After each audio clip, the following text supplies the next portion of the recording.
Kung ang iba nangongolekta ng travel souvenirs, mga laruan or merch ng kanilang mga idolo, ang taga-Dagupan City na si Jam Javier, umaapaw ang mga souvenir sa binyag. Ang kanyang mga inaanak kasi umabot sa 238 and counting. Sa July 5 nga, magnininong ulit sa binyag si Jam para sa kanyang ika-239 na inaanak. Biro pa niya ang mga larawang ito.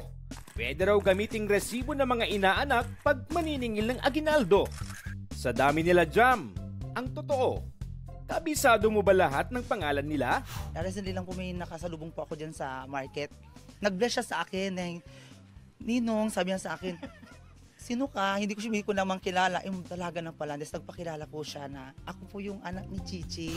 Iba't ibang bata, petsa, lugar. Yes, lagi ang tugon ni Jam tuwing kinukuha siyang ninong na nagsimula noong 16 years old pa siya. Ngayong 34 years old na siya, kahit siya mismo, di makapaniwala na umabot na sa ganito karami ang mga inaanak. Ang ninong ng bayan, abala rin bilang kagawad ng barangay.